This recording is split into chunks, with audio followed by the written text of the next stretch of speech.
So next spring, you could be in line waiting to get into your 19th open house and competing on your 14th house that you've written an offer on. Or you could be looking out the living room window of your new home, watching the line form for the open house across the street. All right, so today I want to talk about moving to DC because I've had a lot of clients who are moving here. So are you moving to the DC area from somewhere that is not the DC area? Excellent, because this video is for you, so you're in the right place. I am Melissa Terzis, DC Real Estate Mama. This is my channel, and I talk about everything real estate here. So I've been here over 20 years. I know the areas very well. I go very deep into everything, and guess what? I write it all myself. None of it is AI. I don't use ChatGPT, whatever. I don't use any of that stuff because I want to dig in and I want my brain to be able to spit back out to your brains what it's actually like living here and all of that good stuff. So that's what I do for you every week, unless like this past few weeks, I took a little bit of a break. All right, so several years ago, when the real estate markets across the United States were bubbling over with demand, buyers who were moving to DC actually came here like expecting a similar market to the one that they left behind.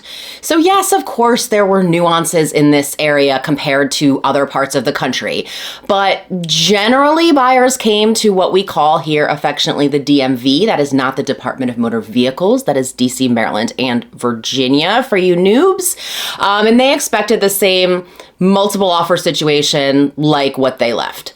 Now, over the last year and a half, the real estate market has cooled throughout the country thanks to those interest rates, right? We've all come to expect a slower pace and an easier time. That's why I was able to take a couple months off this summer. Didn't work out like that for me though. Unfortunately, it didn't happen here, at least not in all areas. So the way that the markets reacted to the raising of the interest rates was different, basically based on price point, right? So we've got like a few different things that go on in the market here, right? But generally speaking, I'm going to tell you that under $700,000, which in this market, I mean, I hate to say this because it sounds terrible, but it's a first time, second time buyer price point. People hear this from other parts of the country and they're like, what? I know. I mean, yes, the prices here are quite outrageous. We are somewhat recession proof because of the US government, little thing you might have heard of. And so prices stay strong here. Now, so you're in the under $700,000 market, you're a first or second time home buyer, sales did soften. I mean, like a year ago, a few months ago, there have been some darn good deals on homes that usually would have flown off the market in a weekend with multiple offers in the years past, right? Now, the market above $1 million, though, still pretty competitive. Things may have slowed down, but when I say like slowed down, I mean instead of like 20 offers on a house, you're getting maybe 3 offers, right? So yes, it's still competitive, but I mean, in my opinion, it's like, it's doable, right? Like, oh, there's only 1 or 2 other people to compete against. Okay, I mean, we can work with that. Now, every single person who contacts me from watching my videos says the same thing. Melissa, you are no bullshit, and that's what we need. Well, this is going to be the epitome of my no bullshit, take no prisoners approach to real estate because we've got to do some tough love here. The markets have changed. There's definitely nuances to things, and we like there's just stuff we have to talk about, right? So my job, you guys, is to help you find the best house for you while also managing your expectations and balancing your finances and your dreams. Could I please say that again for the people in the back who weren't listening? My job is to help you find the best house for you while managing your expectations and balancing your finances and dreams. That is a very loaded statement, and we're going to cover it. So, do you want to move to the DC area and successfully buy a great house? Here are my 5 tips on things that I'm noticing right now today that you need to do to be ready for this market. The first one is kind of easy, and I'm the one that takes the reins on this. I want you to have a consultation with me. Once I hear what you're looking for, what your situation is, I'll give you all the advice that I've got. But of course, once we start looking at homes in person and I see kind of what really rings your bells for you and all of that, my advice on our best course of action might shift. I know areas, I know schools, I know returns on investment, I know all that stuff. The consultation with me, though, it's critical. We cannot put the cart before the horse if you don't call me. And I mean, I don't know why you wouldn't call me, right? But sometimes people do, and they call another agent, or they have a friend of a friend or something like that. And then that person doesn't sit down. If they don't sit down with you to explain the whole buying process, fill you in on the nuances of the different markets and the areas and how it differs in all the different places based on who the seller is, who the buyer is, then you might find that you're not in the best of hands. It's okay. I've been many buyers' second phone call. I get it. I'm not everybody's cup of tea, right? But here's the thing. I'm not going to do you dirty, and I'm not going to stick you in any old house. More on that next.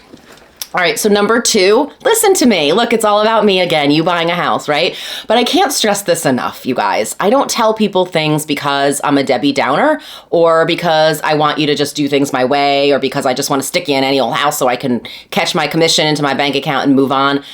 That's not who I am. Believe me. I was showing clients some houses even last week, and their teenager was with them, and I thought he wasn't listening because he had his earbuds in and he looked like he was playing a game or listening to music or something. But they told me that in the car, when I was out of range, that he said, "Mom, isn't this lady supposed to be selling us a house? She keeps telling us what's wrong with the houses." Yes, I tour hundreds of houses every year, and when it comes to a crooked floor and whether it's a structural issue, I can feel it in a split second. I rarely drink people, so a crooked or a shifting floor is not something that I will miss or try to convince you to overlook. I strongly encourage people to walk away from structural problems. Do you know what I call these kinds of structural problems? The seller's responsibility, right? So not yours. Let's keep it moving. I don't want you to buy a hunk of junk, in all seriousness, right? I love you, but I don't want you calling me in a few months or a year saying, "Melissa, we made a mistake," right? I don't want that. With transaction fees and transfer taxes, it is often really difficult to get you out and break even, much less walk away with a little bit of money in your pocket from the sale. Number 3 on my list is to know your competition. This is important in any game, but especially this one, right? Make sure that you understand your competition. There's something you need to know about buyers here. 1 in 5 buyers in the DC area has cash, cold, hard cash. Do not underestimate how many expats and people, State Department and all of that work here. They take these revolving overseas assignments one after the next, and then their salary dumps at 100% into their bank account, while everything else that they have to pay for living day to day is also paid for, right? So they come back to the US to prepare to buy, and no joke, they'll have $500,000 to $1 million burning a hole in their bank account. You also can't stereotype your competition here based on age. So just because that other couple at the open house looks like they might be potentially bidding on the house, and maybe they are in their early 20s, doesn't mean that they not flush with cash, right? There are many buyers out there with a lot of money. I am Gen X, but I've watched people make fun of millennials for years now. And you know something? Millennials are no joke, you guys. They have money, and they are stiff competition when it comes to the buying market. Number 4, don't underestimate the crazy. A friend of mine once told me here that DC is a city full of frustrated ex-class presidents. And I've said this in other videos, but that's kind of everything you need to know about living here. It will help you and serve you tremendously well in your time here. This is critical to understand because the people here like to win, and they will stop at nothing to do so. If you don't believe me, I unfortunately have to take us on a flashback to COVID. I'm so sorry. I tried to get through a video without mentioning it, but it was terrible. So as soon as that vaccine came out, there were people here who I actually thought were relatively normal, inventing excuses to step over the elderly and barrel to the front of the vaccine line. It was truly disgusting watching it. And it really, it made me think a whole different world of these people. Now, I've seen time and time again when clients move here from other markets that they want to do things that their friends told them to do, or they want to do something that's normal in their home market. And I explain to them that this is how things work here. Melissa, can you give us an example? Yes, I can. Thank you for asking. So in the throes of the crazy, somebody here started something called a pre-inspection. What is that? Well, it's a home inspection. It's basically just a home inspection, but it's a home inspection that you're doing before you submit the offer. The whole purpose of this is to waive the home inspection when you actually do submit the offer so that you can go in with a contingent free offer, right? Or a clean offer. So you're probably I already know what your question is, even though you're in your living room in some other part of the country, you may be watching this. But Melissa, does this mean that there will be several people doing home inspections on a house that only one of them are going to buy? Yes. Melissa, that can't be real, is it? It is indeed real, my friends. I have been in a house with clients and their inspector while there were 10 other inspections happening at the same time. I just told a lender from the Midwest this information and her mind was blown. There's even agents that come from like an hour away and they'll try to sell houses in DC. I've had them walk in when I'm doing an inspection and they'll say, I thought the house was still active. And I say it is. And they're like, but why are you doing a home inspection? Because we do them before the offer here. And then they just look at me like I'm crazy and I'm looking at them like they're crazy. You should not be coming from another market when you don't understand DC to try to sell a house here just because our houses cost a lot of money. You have to know what you're doing. Anyway, this is currently still happening on the most competitive houses, so you just need to know that. Another thing to know, depending on your chosen area, things may be incredibly competitive. So I just had clients lose out on a $1.5 million home, even when they offered more money than the competing buyer, because the other offer was conventional financing and my clients were using a VA loan.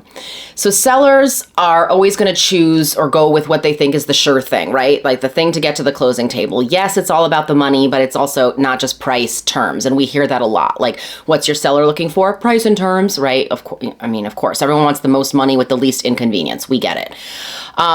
Anyway, side note, my buyers in that offer actually opted to do what we call a void only inspection, which is just you walk away, you do the inspection, and if anything huge comes up on it, you walk away. That still didn't do it because the seller chose the other offer. They had full negotiation on their inspection, and jokes on them, they actually now have to make a lot of repairs, whereas they wouldn't have had to do that with my client. Anyway, we put some other little secret tricks in there that some people in the area were like, that's unheard of, this should work, and it still didn't work. But I do have some tricks up my sleeve if you're game to really get that house. Anyway, the next thing that you need to do is to rate it on a scale of 1 to 10 and be prepared to act fast. When I am in a house with a client, one of my favorite questions to ask them is, what does this house rank for you on a scale of 1 to 10? Now, there's a caveat here. I don't want you to be considering price at all. Like, I don't want you to say, well, it's a 7, but if the price was like higher, it'd probably be a 9 and I wouldn't want it. I just want to know how does the house work for you? Let's pretend there is no price on it. What is this house on a scale of 1 to 10? Right? I want you to consider the pros and cons. Give it a score. If you say 8 or higher, we need to have a serious conversation about the house. I know you want a 10 out of 10. You might be moving from a house that's a 10 out of 10. You have to adjust your expectations because that is really unlikely to happen here unless you really, really, really go up in price. And a lot of times people just aren't comfortable with that. So yes, we all want the 10 out of 10. It is rare to find it in this market based on competition, prices, and all the other stuff that we've been talking about. So what does that mean? Well, that means that we have to sometimes get you the house that we can get for you, not necessarily the dream house. Now, don't get me wrong, the dream still happens for many buyers, but it is after really setting expectations properly and ultimately the buyer having to make compromises. Now, I realize that you don't know me very well, and you might be saying, okay, lady, I need you to just take your list and stick it where the sun don't shine, right? This isn't going to be my reality. And that's okay, all right? I'm just more conservative when it comes to real estate. I've never been an agent that says, like, the time to buy is right now. But honestly, here we are at the end of 2024, and I'm like so sure that right now the down market is the time to buy, that I bought another home this year, and I had, because it's the second home, and there's really like no such thing as a second home interest rate anymore, thanks to all the people that were committing mortgage fraud during COVID. It's all an investor rate. My interest rate's almost 8%. And you know what? It's ugly. It's outrageous. And it's like, I plan to refinance it, and it's going to be painful for a few years until I can get to that place and sort of get this monthly fee that I'm paying for the mortgage on the second home manageable, right? Rates will come down. They will. I'll refinance. But, rewards come with risk, and this is basically my risk. Is like I took on risk doing this, and I would do it again, even with a hurricane headed straight for Florida right now, which is where I bought my house. Anyway, so next spring, you could be in line waiting to get into your 19th open house and competing on your 14th house that you've written an offer on. Or you could be looking out the living room window of your new home, watching the line form for the open house across the street. Let me know which one it's going to be. I would love to help you. Contact info is coming next. wanna hear